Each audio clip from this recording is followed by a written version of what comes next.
বন্ধুরা, আমি স্বপ্না চলে এসেছি নতুন একটি মজাদার গল্প নিয়ে। আজকের গল্পটি অনেক মজাদার হতে চলেছে। আজকের গল্পটি শুনলে তোমাদের পাইপ দিয়ে ঝরনার মতো স্রোত বয়ে যাবে, তাই গল্পটি শোনার আগে অবশ্য হেডফোন ব্যবহার করো। বন্ধুরা, তোমরা যারা আমার ইমো নাম্বার চাও তারা সবাই গল্পটি পুরো শুনবে, কেননা আজকের গল্পের মাঝে আমি আমার ইমো নাম্বারটি দিব।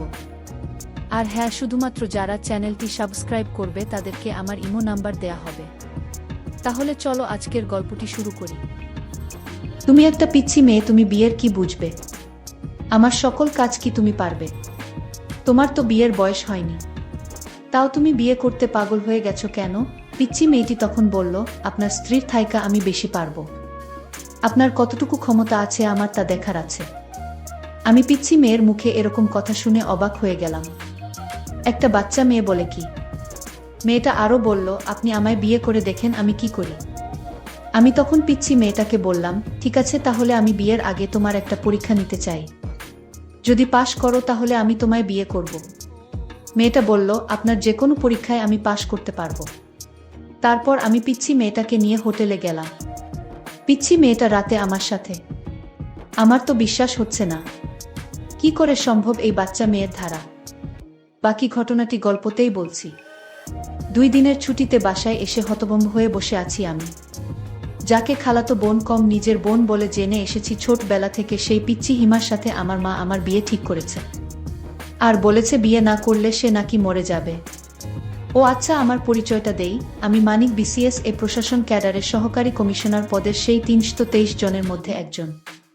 যেখানে সরকারি চাকরি মানেই সোনার হরিণ, সেখানে বিসিএস প্রাপ্তরা হলো হীরার খনি। না, এটা আমার মতামত নয়। আমি বিসিএস পাওয়ার আগেও যেমন সাধারণ ছিলাম এখনো তাই আছি, তবে মানুষজনের ভাবসাব এ নিজেকে অসাধারণ ভাবতে হয় খানিকটা। সে যাক থাক ভেবেছিলাম এবার মাকে হাসনার জন্য রাজি করাবো। কিন্তু যখনই আমি হাসনার কথা তুললাম, সাথে সাথে মায়ের চেহারা আগুনের মতন জ্বলে উঠল। আমি এবারও তাকে আমার ডিসিশন দিলাম না, কেবল তার ডিসিশনের জন্য কিছুক্ষণ দাঁড়িয়ে রইলাম। কিন্তু তারপর মা যা বলল তা তো অসম্ভব। আমার পিচ্চি খালাতো বোনকে আমি বিয়ে করব কি না সেটা নিয়ে আমার মায়ের মাথা ব্যথা নেই। আমার মায়ের মাথা ব্যথা হলো একজন 28 পার হওয়া মেয়ের সাথে আমার বিয়ে কথা ভাবতে পারাটা মায়ের কাছে অসম্ভব বলে মনে হতো। হ্যাঁ, ওর সাথে সম্পর্কের প্রায় 9 বছর হতে চলল। এই 9 বছরে মেয়েটা আমার অসীম অবহেলা সয়েও আমাকে ভালোবেসেছে। আমি রাতের পর রাত তাকে বলেছি আমি পড়া শেষ করে কল দিচ্ছি, থামো। তারপর আমি পড়তেই ঘুমিয়েছি। সে তার মতন অপেক্ষায় থেকেছে আমার। এসব তো বলছি অনার্স শেষ করার পরের গল্প, তার আগেও এমন অনেক ঘটনা আছে যা এই মেয়েটা মুখ বুঝে সয়ে গেছে। কেবল এতটুকুই বিশ্বাস রেখে দিন শেষে আমি তার। সে বয়স বাড়িয়েছে আমার জন্য, তার বাবার শাসন, মায়ের রাগ, বিয়ের খানেক সম্বন্ধ। বয়স পার হয়ে যাওয়ার দোহায় কোনো সমস্যা দেখিয়ে সে আমাকে ধরে রাখতে চায়নি, বরং সবসময় আমি যেটা পারবো না বলছি সে বলছে আমি জানি তুমি পারবে। মেয়েটা কিছু কারণে আমি উপেক্ষা করতেও পারিনি। বহুবার তার কথা ভেবে তাকে বলেছি তুমি বিয়ে করে নাও। তার সেই এক কথা, বিয়ে করলে তোমাকেই করব, নয়তো না। এই কথাটা খানিকটা স্বস্তি দিত আমাকে। আজকাল সে আমার উপেক্ষা সহ্য করে, অবহেলা মেনে নেয়। যেতে চাইলে আটকায় না, কল না ধরলে আর পরে কল দেয় না। 9টা বছর অপেক্ষা করতে করতে মেয়েটার অপেক্ষা করার মতন কঠিন একটা রোগ হয়ে গেছে বোধ হয়। আমি জানি মেয়েটা কষ্ট পায়, রাতভর কাঁদে, সমাজের সব কথা, বাড়ি থেকে বিয়ের চাপ, সবটা হাসি মুখে মেনে নিয়ে মেয়েটাও খুব ক্লান্তি বোধ করে। মাঝে মাঝে আমাকে বলে, মানিক, কিছু কথা ছিল। আমি জানি কি কথা, তবে মায়ের আপত্তির কথা বারবার তাকে শোনাতেও ভালো লাগে না আমার। তাই প্রায় দিন তার কল অ্যাভয়েড করি। হঠাৎ একদিন কল করে বলি, আর বলো না, খুব ব্যস্ত ছিলাম একদিন। তারপর সে নরমভাবেই বলে, আমি জানি তো, বিসিএস ক্যাডারের অনেক রকমের ব্যস্ততা থাকে। যাই হোক, পরের ক্লাসের জন্য বসে আছি, সময় হয়ে গেছে, রাখছি বলে কেটে দেয়, কথা বাড়ায় না। আর সে আগে ঢাকা থেকে বাড়িতে আসলে তার জন্য সময় বের করে দেখা করতাম, আজকাল সেটাও কমিয়ে দিচ্ছি। মায়ের কিছু কথার প্রভাব আমার উপরেও পড়ে গেছে। 28 বছর একটা মেয়ের জন্য বিশাল ব্যাপার। এখন আর হাসনাকে আমার ভালো লাগে না তেমন। নয়তো তাকে দেখার জন্য যে আমিটা ছটফট করতাম, সেই আমিটাই আজকাল আর তাকে দেখতে চাই না। কেন? নাকি টাকা ইনকাম আর ক্যারিয়ার হওয়ার পরে মানুষের চিন্তা ভাবনা আচমকাই বদলে যায়। আজকাল এসব আজব চিন্তা ভাবনা মাথায় ঘুরতে থাকে সবসময়, কিন্তু সেসবকে আমি সময় দেই না। ঘাড়ে চড়ে বসার একটা সুকটান দেয়ার তাগিদে বাসা থেকে বের হলাম। তারপর অনেক দিন পরে এক মুহূর্তের জন্য হাসনাকে ছাড়া অন্য কাউকে নিয়ে ভাবতে শুরু করলাম। আকাশ মেঘলা হয়ে আসলো, হয়তো একটু পরেই বৃষ্টি শুরু হবে। আমি স্কুলের পাশের মাঠটায় বসে একা একা অন্য কাউকে নিয়েই ভাবছি। স্কুল ছুটির পরের বৃষ্টিতে কত ভিজেছি আমরা না। এটা আমার মনে পড়তো না, সদ্য কিছু ছেলে মেয়েকে দেখছি ভিজতে ভিজতে বাসার দিকে যেতে। একটা দুই বেনি করা মেয়ের দিকে চোখ যেতেই তার লাজুকটা দেখে বুঝলাম পাশের ছেলেটাকে সে খুব ভালোবাসে। কিন্তু এই মেয়েটা কি জানে প্রতিষ্ঠিত হওয়ার পরে ছেলেটা তাকে ছেড়ে দিবে? এই ভেবে কিছুটা মন খারাপ হয়ে গেল। তারপর মনে হলো আচ্ছা, আমিও তো একই কাজ করছি।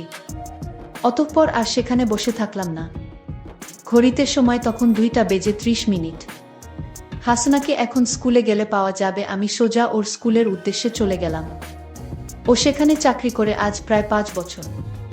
গেটের সামনে রিক্সা থামতেই হাসনার সাথে আমার চোকাচোকি হলো। ইশারায় বললাম উঠে বসতে। তারপর তার দিকে চোখ ফেরাতেই এই প্রথমবারের মতন উপলব্ধি করলাম চোখের নিচের ডার্ক সার্কেলগুলো। এগুলো যেন সাক্ষী তার রাতের পর রাত না ঘুমানোর। তারপর তার দিকে যতবার তাকালাম কেবল মনে হতে লাগলো এই মেয়েটাকেই তো একসময় খুব ভালোবাসতাম। এর জন্যই তো পাগলামো করতাম। তাহলে পাশাপাশি রিক্সায় বসেও আজ আমাদের এত দূরত্ব কেন? হাসনা এখন আর আমার সাথে কথা বলা, দেখা করা, ফুচকার আবদার এসবের জন্য জেদ করে না কেন? রিক্সাটা হাসনার বাড়ির সামনেই থামাতে বললাম, ও কিছুই বলল না, নেমে গেল। আমি বললাম আজ সন্ধ্যায় রিক্সায় ঘুরবো, নীল শাড়িটা পরে রেডি থেকে নিতে আসবো। ও এবার মুচকি হেসে বলল অপেক্ষা করব। তারপর বাড়ির ভিতরে চলে গেল। আমি বাসায় এসে একটা ঘুম দিলাম, কারণ আপাতত মাথা কাজ করছে না, একটা ঘুম দরকার। প্রায় 8টা বাজে। ঘুমের ভাবটা কাটতেই আবারও ফোন বাজতে লাগলো। ফোন ধরেই বললাম বলো। এমন কেন করো মানিক? কি করলাম? তোমার আসার কথা ছিল না? সরি, ঘুমাচ্ছিলাম। 10টা মিনিট আসতেছি বলে কেটে দিলাম। তারপর হাসনার দেয়া খুব পছন্দের সাদা পাঞ্জাবিটা গায়ে দিলাম। ঘর থেকে বের হতেই মায়ের সামনে পড়লাম। তারপর মা বলল ফকিরের বাচ্চা, এত কাপড় থাকতে ওই ফালতু মেয়ের দেয়া পাঞ্জাবিটাই তোর গায়ে দেয়া লাগবে কেন? কোথায় যাওয়া হবে? না তোর বাসায় মানুষ আসবে, একটু পরেই বের হোস না। টেবিলে প্লেট রাখতে রাখতে এসব বলল মা। আমি বললাম বড় আপা আসবে নাকি? মা বলল তোর খালারা আসবে, তোর তো ছুটি নাই, তাই আজকে রাতেই বিয়ের সবটা করে নিতে চায়। আমি অবাক হলাম, তবে কিছু বললাম না। আবার রুমে এসে কিছুক্ষণ বসে থাকলাম। তারপর হাসনাকে কল দিয়ে বললাম নিয়ে বের হও, আর তোমার ভোটার আইডিটা একটু দরকার আছে, নিয়ে এসো মনে করে। ও বিশেষ কিছু জানতে চাইল না, বলল আচ্ছা। তারপর আমি এখন ওকে নিয়ে কাজী অফিসে বসে আছি। কাগজপাতি ঠিক হলেই আমরা বিয়ে করব। হাসনার চোখে হীরের চেয়ে বেশি ঝলকানি, আজ যেন ওকে একটু বেশিই সুন্দর লাগছে, একদম হুরদের চেয়েও বেশি সুন্দরী। বিয়ে পাত চুকিয়ে আমি হাসনাকে নিয়ে বাড়ি ফিরলাম। দরজায় দাঁড়াতেই সবাই আমাদের দেখে হতরম্ব। মা ওকে দেখেই যা নয় তা বলা শুরু করে দিল। বড় আপা এগিয়ে এসে হাসনাকে বাড়ির ভিতরে সোফায় নিয়ে বসালো। তারপর বলল এতদিনে একটা কাজের কাজ করেছিস ভাই। মা আপার কথায় অগ্নিমূর্তির ন্যায় বিগড়ে গেল। তারপর আবারও হাসনাকে বকতে লাগলো। তখন আমি বলা শুরু করলাম, মা এই যে তোমার বড় মেয়ে, তার বয়স কত করে বিয়ে দিয়েছিলে যেন? 27। তাও নাকি আপা তোমার কাছে ছোটই ছিল? পাড়া প্রতিবেশী কিছু বললে তার উপরেও ঝাঁপিয়ে পড়তে না করনি, অথচ আপার কত কত সম্বন্ধ ফিরে গেছে মনে আছে তোমার? তবুও তুমি বলতে আমার মেয়ে এখনো বুড়ি হয়নি, ওর আরো ভালো ঘরে বিয়ে দিব। তারপর একদিন আপার বিয়ে হয়ে গেল। তখনও তোমাকে বলতে শুনতাম মেয়েটাকে আরো কিছু দিন রাখতে পারতাম। তোমার মেয়ে 28-এও তোমার কাছে খুকি ছিল, অথচ কথাটা যখন তোমার ছেলের ঘাড়ে এসে পড়ল তখন অন্যের মেয়েটা বুড়ি। আজকে যদি আমি ভালো পজিশনে না থাকতাম, ভালো টাকা স্যালারি না পেতাম, তখনও কি তোমার মতবাদ এমনই থাকতো? কই, আজ থেকে 5 বছর আগে যখন ওকে তোমার সাথে পরিচয় করিয়ে দিলাম, তখন তো তুমিই ওকে বলেছিলে এমন চাঁদ মুখকে কেউ পছন্দ না করে থাকতে পারে। তাহলে আজকেন সেই পছন্দের মেয়েটাকে তোমার কাছে বুড়ি অসুন্দর লাগে? সেই মুখেই আজ কেন বয়সের ছাপ পড়ছে বলে লাগে? কারণ আজ তোমার ছেলে প্রতিষ্ঠিত নাকি তুমি কয়েক হাজার টাকার মুখ বেশি দেখছো বলে? বেশি কিছু চাইনি মা, মেয়েটা আমার জন্য অনেক কিছু খুইয়েছে। একজন মেয়ের বিয়ের বয়স 18 পেরোতেই হয়ে যায়, সেখানে মেয়েটা আমার এত অবহেলা অবজ্ঞা উপেক্ষা সয়েও থেকে গেছে। শুধু আমার নয়, তোমার মতন অনেকের কাছেই তাকে এসব শুনতে হয়েছে, এমনকি সেই তালিকায় তার পরিবারও রয়ে যায়। ওকে আমার জন্য মেনে নিও না মা, মন থেকে মেনে নাও, নয়তো এই সাংসারিক আগুনে আমরা সবাই পুড়ে যাব। মেয়েটা অনেক স্বপ্ন নিয়ে ঘর ছেড়েছে মা, মেনে নাও বলে পায়ে বসে গেলাম। আমার দেখাদেখি হাসনাও এসে মায়ের পায়ের কাছে বসে পড়ল। মা কিছুক্ষণ চুপচাপ দাঁড়িয়ে থেকে আপাকে বলল খালাদের খাইয়ে দিতে, তারপর সে তার রুমে চলে গেল। আমরা আরও কিছুক্ষণ ওভাবেই বসে থেকে নিজেদের দিকে হতবাক হয়ে তাকিয়ে রইলাম। প্রায় 6 মাস কেটে গেছে বিয়ের, এখন আর আমি হাসনাকে অবহেলা করি না। হাসনা আবারও আগের মতন বকবকিয়ে দিনভরের গল্প শোনায়। মা কি বলল কি করলো, আমি প্রায় বলি ঢাকায় আসো সংসার করি, তার এক কথা আমার সংসার ফেলে যাওয়ার জো আছে। মা একটু 19-20 হলেই হাসনা মা কই গেলি বলে বাড়ি মাথায় তুলে রাখে। তেলচুন পান সব কিছুতেই আমি, তাহলে বলো এমন সংসার ছেড়ে কোথাও যাওয়া যায়? আমি কেবল হাসি আর ভাবি এই মেয়েটাকে ঠকালে আমি যে নিজেই ঠকে যেতাম। তার কিছুদিন পর আমার খালা বাড়িতে এসে জোরে জোরে চিল্লাতে লাগলো আর বলতে লাগলো আমার মেয়ের সাথে বিয়ের কথা ছিল, আর আজ তোমার ছেলে একটা বুড়ি মেয়েকে বিয়ে করে এনেছে। এ আমি কিছুতেই মেনে নিতে পারি না। আমার মেয়ে কি কম সুন্দর নাকি? এবার লেখাপড়ায় 2 পয়েন্ট পাইছে, হয়তো তার বয়স কম দেখায়, বাচ্চা মেয়ে তো কি হয়েছে? এর চাইতো কম বয়সী মেয়েরা কি সংসার করতেছে না? খালার মুখে এরকম কথা শুনে আমি অবাক হয়ে গেছি। আমার মাকে বলছে তুই বোন হয়ে আমার সাথে এরকম বেইমানি করতে পারলি? মা বলল আমি তো বেইমানি করিনি, আমার ছেলে ভালোবেসে বিয়ে করেছে। আমার ছেলের পছন্দের বাহিরে তো আমি কিছু সিদ্ধান্ত নিতে পারি না। খালা বলল তাহলে আগে কেন কথা দিয়েছিলে? এখন তো আমার মেয়ে দানাপানি ছেড়ে মরতে বসেছে। মা বলল এখন আর কি করার আছে আমার, বলতো তোর মেয়েকে বুঝা। খালা বলল আমার মেয়ের যদি কিছু হয় তাহলে আমি কিন্তু মা ছেলে কাউকে ছাড়ব না। খালার মুখে এরকম কথা শুনে আমি একটু চিন্তায় পড়ে গেলাম। আমি জানি খালা এখন আমার বড় চাকরি হয়েছে তো, তাই আর লোকটাকে সামলাতে পারছে না। আমি এসব ভাবতে লাগলাম। আমার মাকে বললাম মা তুমি কিছু চিন্তা করো না, তোমার বোনের পিচ্ছি মেয়েকে আমি সব বুঝিয়ে বলবো। আমি আশা করছি সব ঠিক হয়ে যাবে।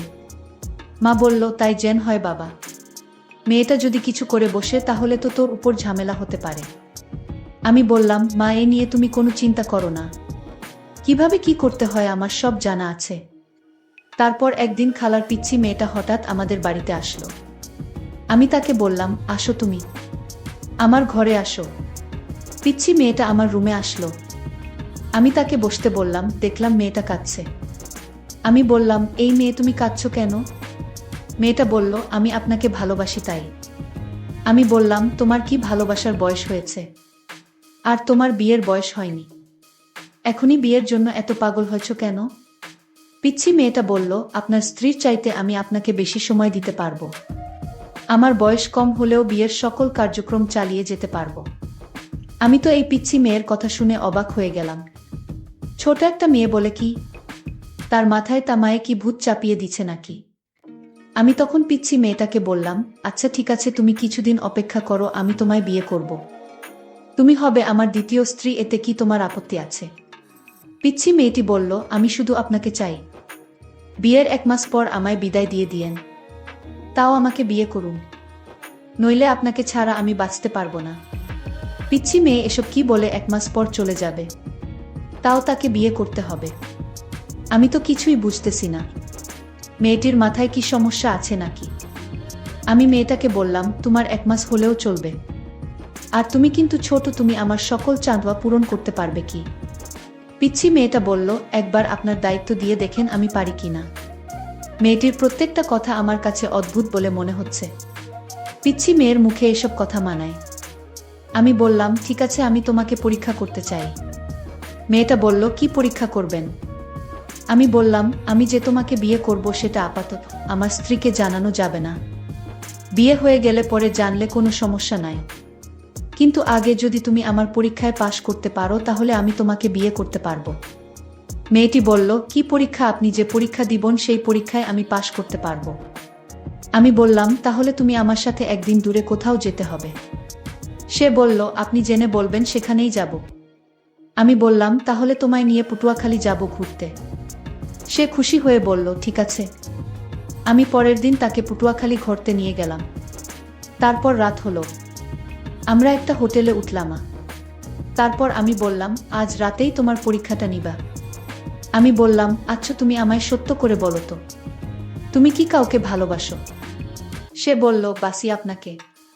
আমি বললাম এটা মিথ্যা, তুমি অন্য একটা ছেলেকে ভালোবাসো। তাই না?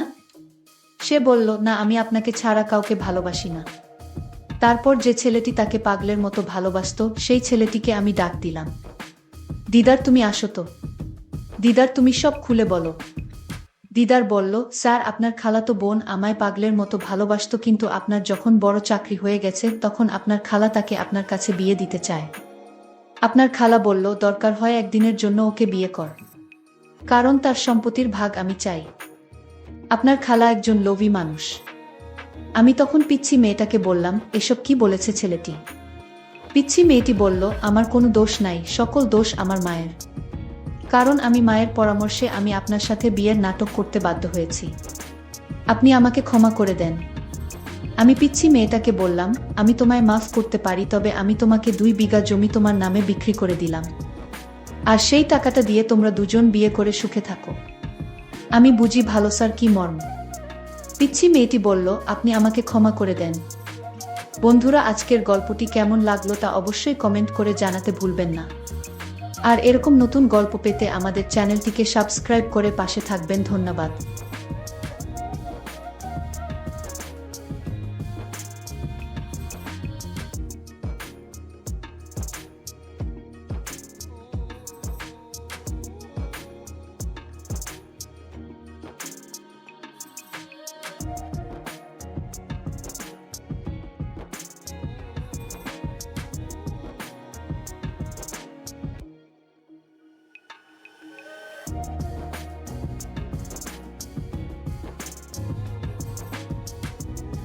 বন্ধুরা, আমি স্বপ্না কষ্ট করে তোমাদের জন্য ভিডিও বানাই, তাই তোমরা পুরো গল্পটি প্রথম থেকে শেষ অবধি দেখবে। যারা নিয়মিত আমার চ্যানেলের ভিডিওগুলো দেখবেন এবং শুনবেন তাদেরকে আমার ইমো নাম্বার দিব পরবর্তী গল্পে।